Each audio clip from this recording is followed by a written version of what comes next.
All right, everyone. What is up? What is up? Sorry, we are scrambling from the end of that quite the win over the Orlando Magic. We got Nick joining us here as I try to plug my headphones in. Sorry again. It was quite the ending. Paulo thought he got that ball off. He did not. That was obvious. I think he was just joking around, joshing. But either way, we'll get into all that. I'm sure here in a moment. Um, where do we start? The comeback. That's our first comment right here. What a comeback. Agreed. That was it was a very I guess classic Bulls game in the sense that it felt like they were going to lose. Felt like they were to come all the way back just to lose.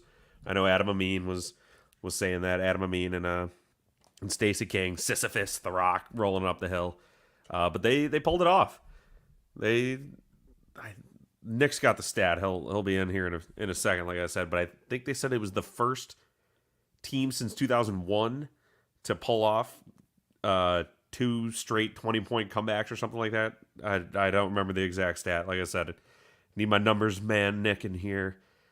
He was he was streaming the game for us because shout out the Reinsdorfs and Comcast or Chicago Sports Network making it impossible to watch. That was sweet. But yeah, we're the Bulls. Are the Bulls good? If there's anyone, if anyone wants to keep chatting, I guess that's my question I posed to you. Are the Bulls an okay team? Josh Giddey looked great. 4 for 4 from three. He's 10 for 17 on the season now, over 50%, which I'll be honest, that kind of surprised me. He has a very awkward shot. It seems forced every time, but it was falling. Zach Lavine did not. Oh man, that was brutal camera work. I'm sorry, everyone. Um, Zach Lavine, bad game, but the Bulls stuck it out without him, or not without him, but with him not contributing as much as Zach Lavine normally would. We got the man, the myth, the legend, in the waiting room. Here he comes. Add him to the stage, and now I don't know his height. I was gonna do the whole Bulls intro, but we're just gonna rock it. 6'3" with shoes. What's up, baby?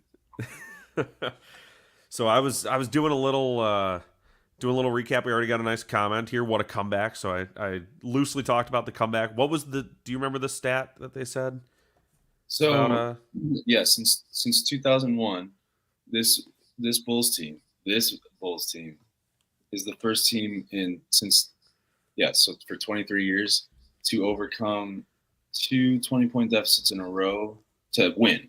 So there's been plenty of teams that have overcome the 20-point deficit to not win. I would have thought this happened like last week, but because this league, right, NBA, you never know. But what a feat! What a feat for the Bulls. That's. I mean, Billy's boys, man. We don't give up. It's pretty impressive. It's what they always say. Billy's boys don't quit.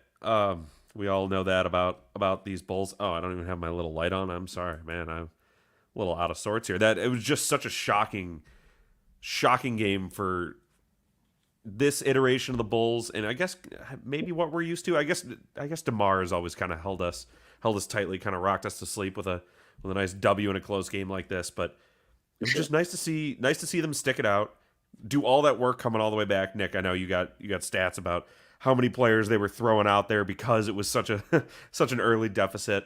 But it Yeah. was nice to see the Bulls stick it out, come back, keep it close because that's always the dangerous part, especially with the Bulls. Even the past few years, it's they come all the way back, do all that work, a well timed timeout by their opponent, and then all of a sudden they're down 15 again. They did that not happen tonight. They Right. stuck around, and good things happen when you stick around like that. For sure, man. And I think too, like, and by the way, Bulls over 500 for the first time since November 2nd of 2022. I mean, brother, I was a different man back then. That is crazy. Um, thank God there was point .1 on the clock instead of point .3. If anyone saw the very end, Bankero banked that in. Tony and I were joking about that. Like, this isn't even possible, right? Even if they did make it, and sure enough, they made it, but we were right. It's not possible. Um, he tucked that thing back, and can't do that, man. He had to volleyball spike that thing into the hole, and that would be the only way that would work. But yeah, what a wild ending. I Coby 21, Vooch 18, 14 rebounds. Giddey with another triple-double. He turned out to be kind of player of the game there because he really fills out the stat sheet, man. I mean, he's, like I said, back-to-back double-doubles. 3-point balls working for him. Lavine with 11 points. I mean, there's not going to be a lot of times we win a game with Lavine scoring that little.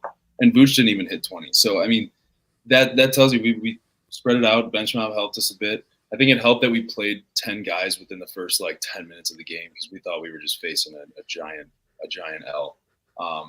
But they pulled it out, man, despite our very own team discouraged in the first quarter. Yeah, Milliken 19 with back with another very accurate comment. They almost pulled the Bears.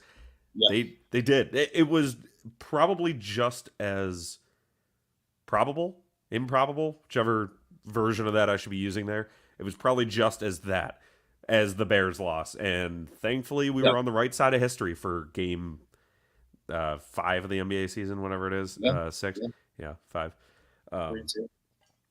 So yeah, Nick, great point you just brought up there.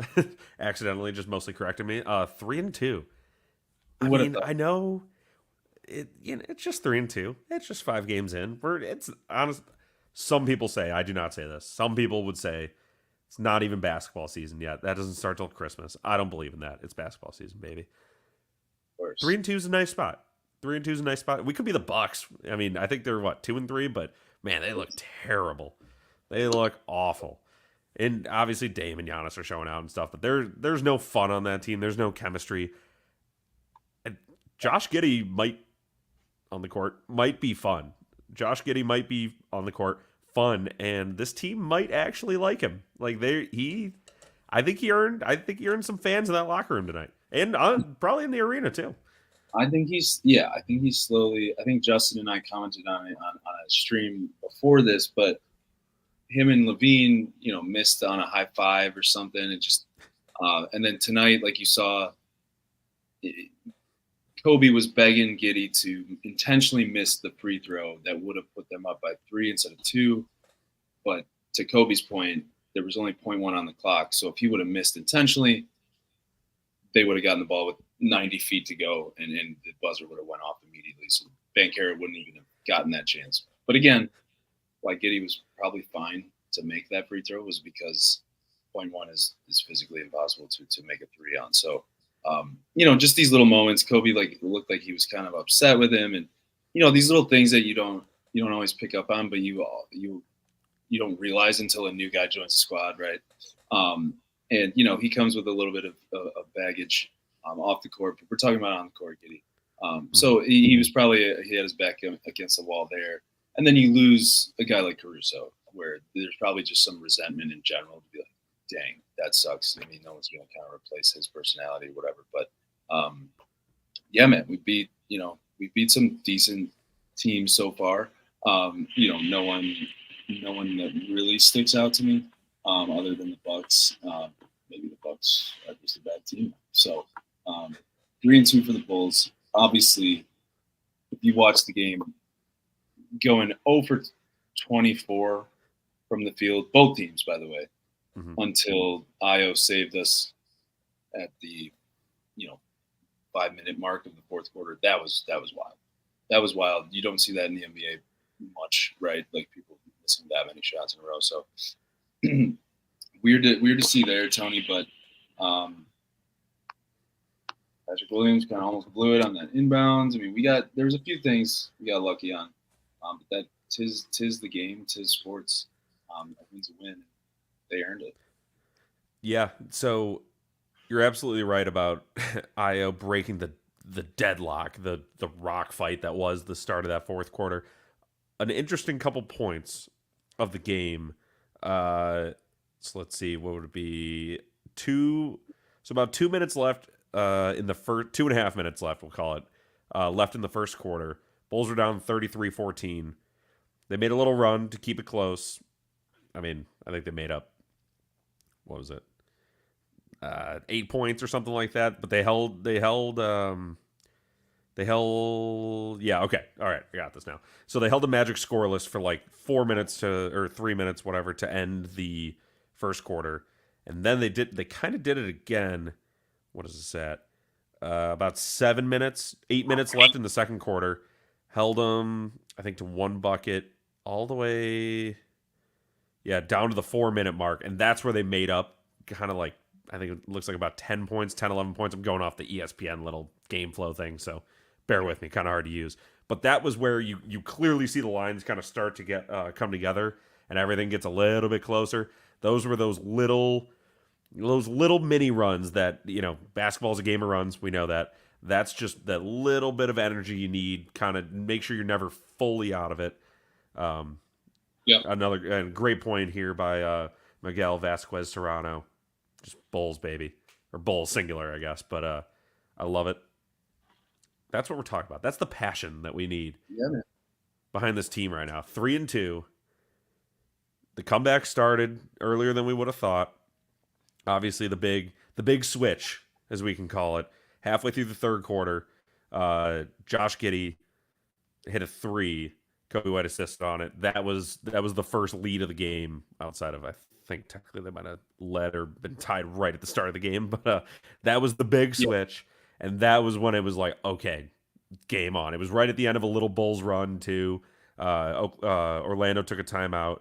That it was a fun game. It was just a fun game overall. It was a fun game, especially like, the game of just how much of a emphasis 3-point shots are on the game today for a team that couldn't hit the broadside of a barn for the last couple of years.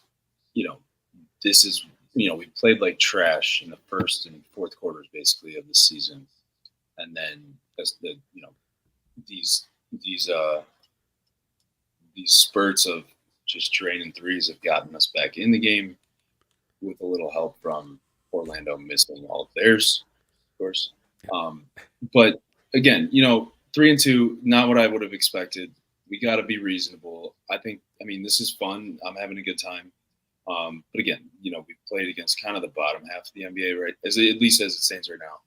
And we've trailed by 15 plus in 4 of those 5 games at some point, right? And then we just claw back. And so shout out to the team for fighting. It does make for quite a spectacle to watch, but and no Jalen Smith. Jalen Smith has been a huge highlight, I think, of the team so far. He didn't play. Lonzo didn't play. And I suppose we got to touch on that. A little deja vu. Lonzo injury update. Sprained wrist. It's a sprained one, which is a good thing. Mm-hmm. When it comes to if he's going to have an injury, it's a decent one to have. He's going to be reevaluated in 10 days, which just it's going to feel like 100. But it is what it is. I'm glad it's not worse than a sprained one or whatever. But yeah, man. So we had some pretty solid bench players out, obviously, and we were playing a ton of guys, our whole team basically, except for the guys that were out, and then Javon Carter and Duarte didn't play. But shout out to Io. He kind of needed that. He also didn't play. And THT, yep. Who has been kind of surprising. But I think it's good that we're playing Julian Phillips, because another relatively high draft pick, like it would be nice to see develop. So, shout out to Io, the Chicago kid. I think I was getting a little bit worried for a second there that he was going to become kind of a moot point, but he's active on defense. And then when he can bring this spark of energy too, it really does feel like a Caruso situation where he's getting his hands on balls. He's making the hustle plays and making, he's not going to make any crazy shots, but they're important shots when he does make them. So shout out to him on that. And then, got to give it up to Giddey. Did a great game. Yeah. I know you went through it, ended with 20 points, 4 for 4 from 3. So you made a good point that Orlando did not shoot well from 3, and that is backed up by the numbers, folks. 11 of 46 from 3-point land, 23%, 23.9, 24%. Where the Bulls only made 2 more threes, but they were way more efficient. 13 to 34, so just under 40%. It's weird seeing the Bulls make threes. I don't know. I think that's just the best way I can put it. Well, and this is, I mean, mind you, this is coming off of 2 games, I think, in a row, in a short span of them putting up 50 3-point attempts, which is like, just again, this. And it's Sound like you're underwater. Just gonna throw that out there. I know I just clicked something and I don't know what just happened. Live television, folks. What can we tell you?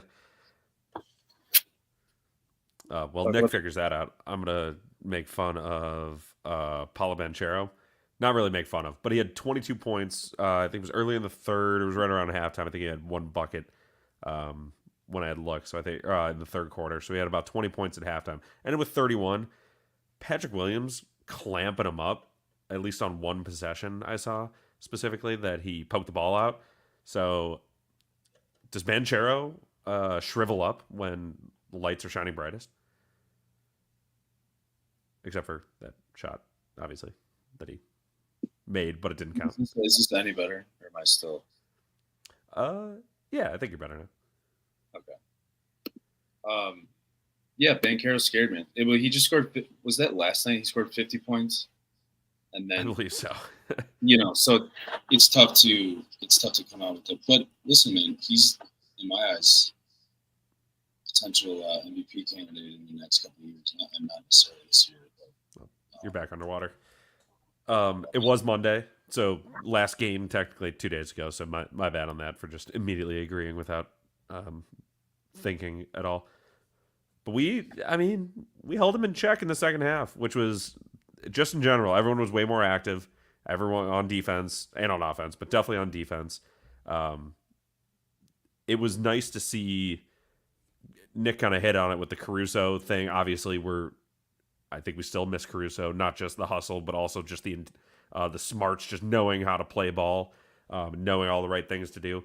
But we definitely had that defensive intensity, and it showed in the second half when we really needed it. It was not your typical Bulls defense, I guess you could say, especially when we needed it most. Overall, I mean, Josh Giddey. Okay, I should probably talk more Josh Giddey. Josh Giddey, double, 20 points, 11 boards. He's settling down. He's for sure settling into his role. I think Nick's back here. He's got plenty of Josh Giddey stats and info too, but he's definitely settling into his role. I know we said he looks like he's fitting in a little bit more. I don't know if we'll ever get over the Alex Caruso for him straight up swap.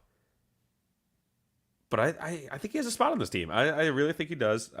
If he's going to be playing well, he had 5 assists. I mean, he definitely distributes pretty well. Yeah. Volume check. Doing good. Well, check. Oh, yeah. Oh, we're so back. We've never been more back. Just like the Bulls, we've never been more back than 3-2 than we are right now. He was a plus 11 too. He was I think he was the highest plus minus now 2 games in a row.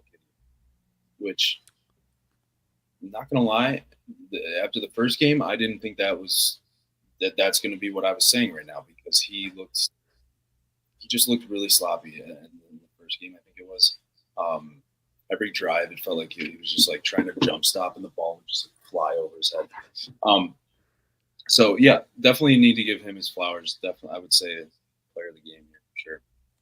Yeah. So Vooch, just obligatory shout out to Vooch. Just double machine, 18 points, 14 boards. 0 for 3 from 3. I did make a note. There was a point that I thought he was absolutely going to screw us. I might have deleted it. I think I deleted it because it didn't end up screwing us. But it was in the third quarter, kind of during our little run. There was a ball that was just swung around multiple times. I won't just keep repeating that.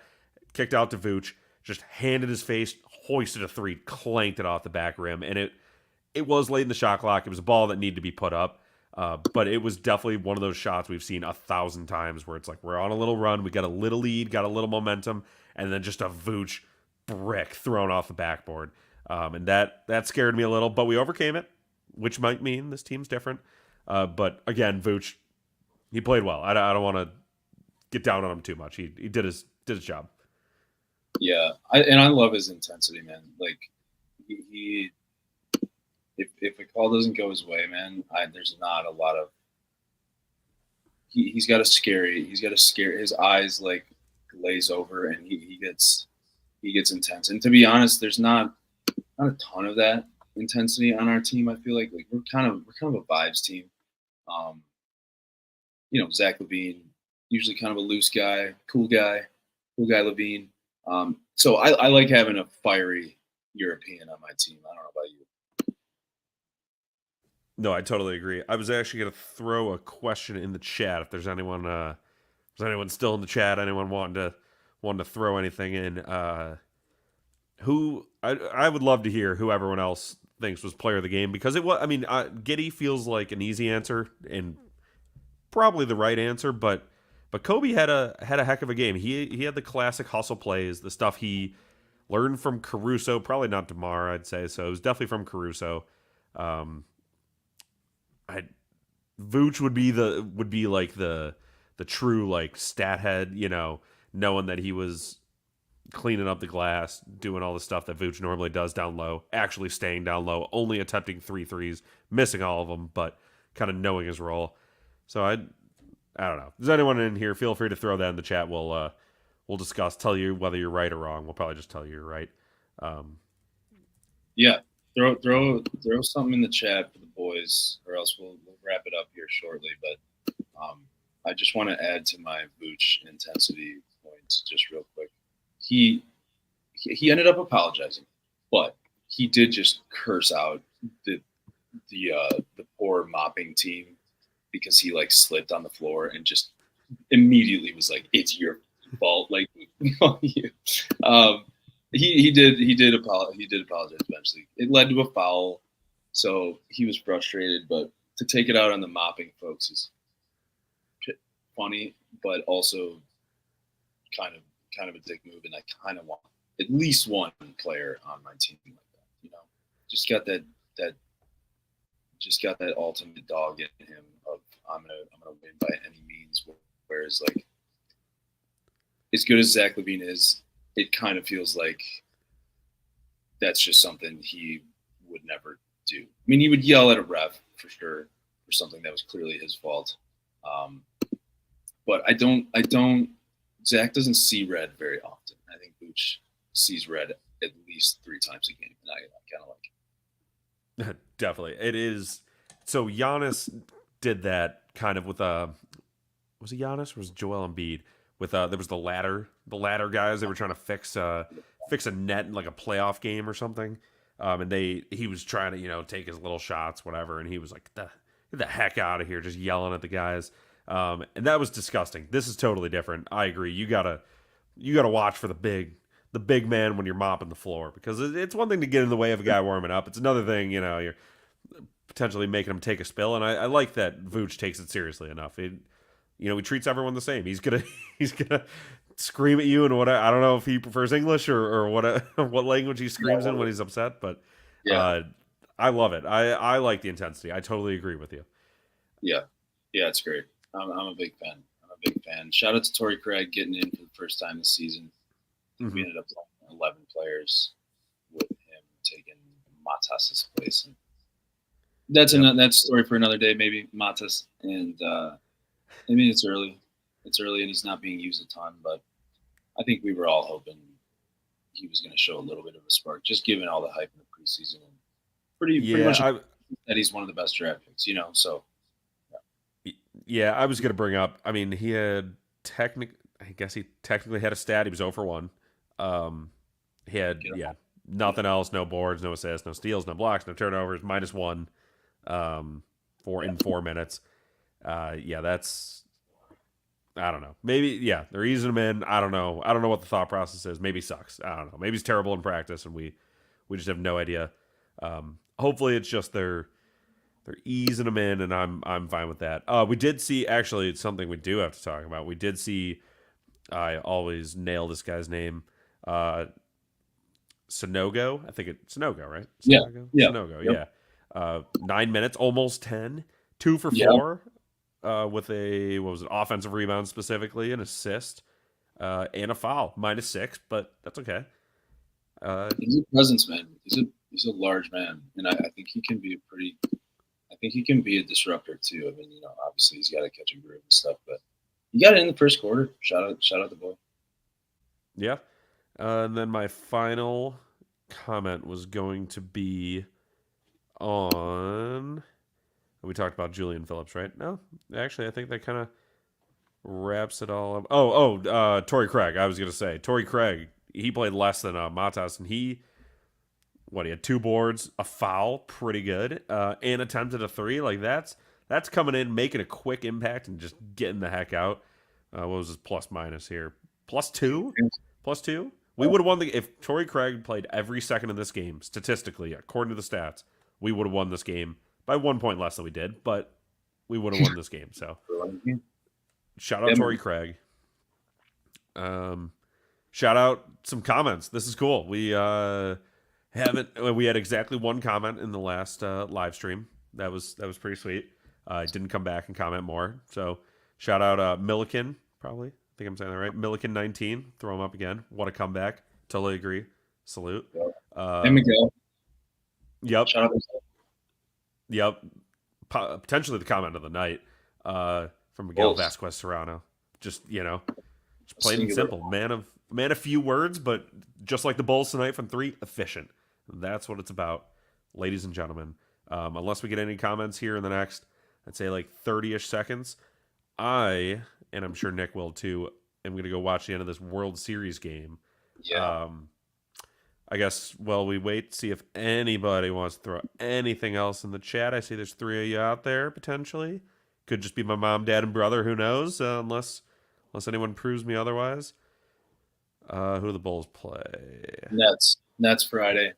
Nets Friday. Jazz Monday. Let's get it. Jazz Monday. All right. They're off for election day. The whole NBA is. So, yeah, we're... Wow. Yep. In Brooklyn, you're absolutely correct, Nick. Then at home against Utah. Then down to Dallas. Take on the dastardly Dallas Mavericks. Dang, that could have been 6. There was 3 Ds there, but that's okay. Pause. Yeah, so we got... It's a stretch. It's not... Jazz are 0-4, which I didn't realize. That's crazy. Yeah. The Bulls, they could win these next 2 games. The Nets aren't good. Like, we can absolutely beat the Nets. We should beat the Jazz. Then we got Mavs, Timberwolves, Hawks, Cavs, Knicks, Cavs. Like, we got... These are some... This is the time that you start to pile up your wins. This is... I know we were joking off the top, 3-2. 5 games in, whatever. But this is where you make the money. Or sorry, I'm going to make a sick investing reference. This is where you put the money in, you put it in, $1,000, whatever it is. And at the end of the season, that's grown to $1,800. I don't know. It wasn't that good of a reference, but or analogy. Either way, get your wins now, because at the end of the season, like we've done year in and year out, we're scrambling. Oh, if we can just beat the Raptors and the whoever, and if they can lose 6 games, we can get like the 7th seed. No, win your damn games now, and then you can afford to drop a game to, I don't know, whoever the worst team in the league is going to be this year, like we do every year. So, yeah, that's my passionate take. Go Bulls. Nick, you got anything for me? Hop out of here. No, I don't even want to. I think you really crushed the end there. I'm nice. All right. Well, with that, go Bulls, go Dodgers, because I will never cheer for New York. Yeah. And thanks for tuning in again. Shout out the commenters. It's rules. Try to get a couple more next time we're out. Speaking of boo, happy Halloween. Oh, boo! Happy Halloween. Good, great call. Great call. Yeah. Stay safe out there, everyone. Have a great time. Enjoy some candy or some drink. Whatever your vice is. Enjoy. Check for razor blades in your almond joys. Check for razor blades. Yep. Always smart. Just with any food you eat, just pick it apart. And with that, folks, if you're eating almond joy, you deserve a razor blade in it. I can't disagree there. It's a joke, but don't eat them. Yeah. Hopefully it's not actually a razor blade, but eat something else. I agree with that. So, yeah, I think it's a good place to wrap it. With that, that'll do it for this live stream edition of Chicago Bulls versus the Orlando Magic. Little post-game action. Bulls win 102-99. Never in doubt. Big comeback. Easy money. Shout out the Bulls. Keep seeing red, everyone. We'll see you soon. Spooky. Go Bulls, everyone.